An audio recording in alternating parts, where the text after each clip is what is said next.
Hello YouTube, this is Violator85028 with Violator Comics and Collectibles doing another toy review. This time we have the Transformers Age of Extinction Dinobot Slug Deluxe class. So first thing we're going to do is we're taking a nice look at the packaging. You'll see on this packaging it has a beautiful picture of what he should look like in the movie. Quite a bit different as far as the paint apps. I mean, you see that he's all silver, and then we look at this, the actual figure, and we have purple and reds, but overall pretty great looking figure. This is actually one of my favorite characters from the original G1 series. Alrighty, as we take a look at the back, you can kind of tell this one actually looks like the figure we have in the packaging. Might be a little difference in the paint apps, but as far as the Evasion Mode Optimus, I mean, there's not that much of a difference like that one. So let's get a little closer look here.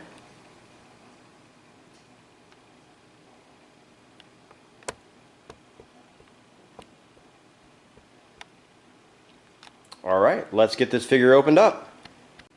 Alright, just taking a look at Slug in the clamshell before we actually pull him all the way out. And like I said, he looks really good. You can see he's kind of folded up. That was kind of hidden with the packaging, but I mean overall, I mean he looks great.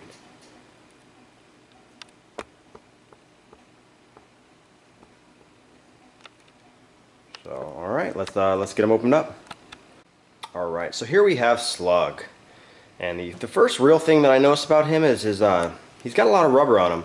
His horns, his front horns right here, they're rubber. His front horn, his mouth, his tail, even his swords, they're all rubber. And that was kind of unexpected when I kind of grabbed him. He kind of felt a little bit cheap and soft. So that was a little weird seeing in Transformer. Typically you don't see a lot of rubber being used. Especially his whole lower jaw is rubber. You kind of see that. I mean, I'm just manipulating it and twisting it. It's all rubber, and that was just kind of a weird thing at first. I guess when I looked at it in the package, I was kind of expecting a little bit more hard plastic. He just squishes up.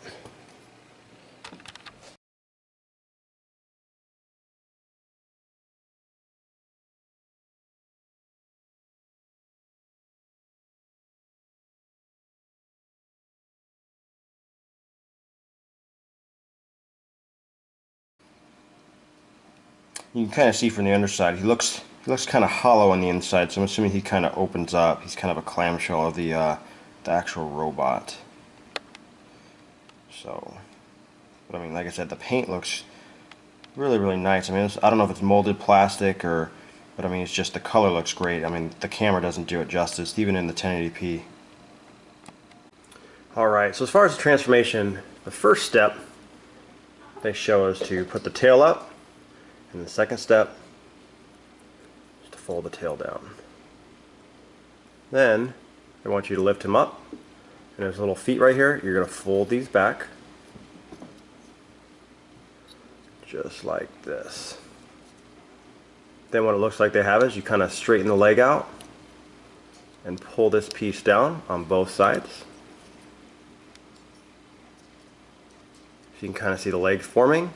And then there is the next step, which is step 5, to pull these little feet out, just like this.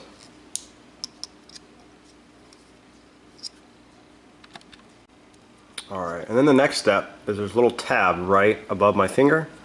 We're going to pull out, there's essentially his rib cage. We pull this out, and you see his hand in there. We're going to close it up, just leave it right there. We're going to do that for the other side. And I had trouble with this. His arms seem to get in the way in these next two steps. So we close this guy up, kind of rotate it like this, just so it stays out of the way. And then the next step is to turn this piece so this arm faces this way. The problem is this gets aligned with this. So the step after that is to rotate his head, and I found that was a little easier to do it that way. But this was a pain in the butt. And I'm sure you're going to see I'm going to have the same problem right now.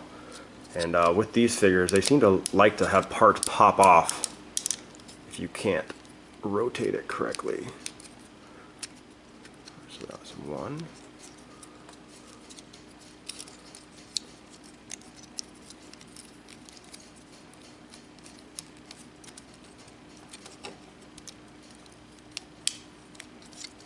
And this is the step that pissed me off the most.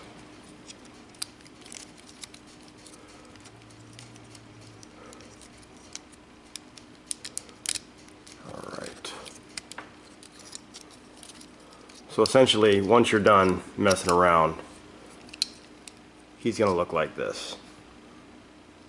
Then you're going to fold his head down. We're going to bring him up like this. This is basically when you just flower him open. Just like that. So you can basically see him. See his head right there. Fold these down. And then with this, you're supposed to rotate these out. Just like this.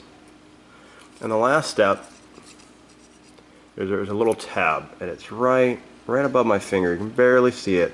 This goes into that same tab where his rib cage was tabbed into. You kind of just tab them in, and then you basically are done.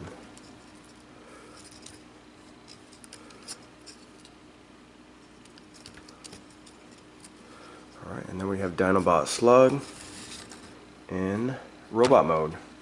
We're going to take a better look at him right now. Here we have robot mode. He looks pretty good.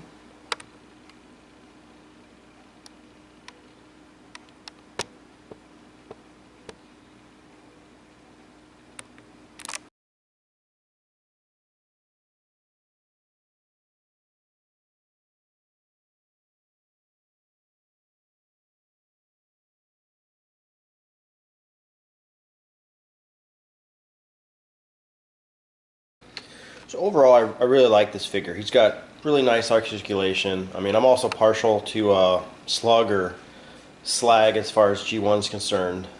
He's just a toy I had when I was a kid, so having this newer version is pretty cool.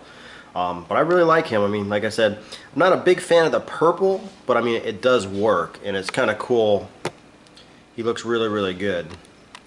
Not a big fan of all the rubber, but I'm sure, I mean, it does help in some parts of the transformation if you rough stuff up, and it also is not going to scratch and lose paint. So, like I said, overall, I really, really enjoy him. And just for a size comparison, here is Slug, the Deluxe class, versus Evasion Mode Optimus, and he is a Voyager. So, you see a pretty big difference. I mean, he's probably about an inch or probably 2 inches bigger than Slug, but I mean, not too bad as far as scale. I mean, we obviously don't know how big they're going to be in the movie yet. I mean, great looking figures. So, alright, so this has been the review for Dinobot Slug. If you guys have any questions or comments, just put them in the description box below. Like and subscribe if you'd like to see some more reviews. Alright.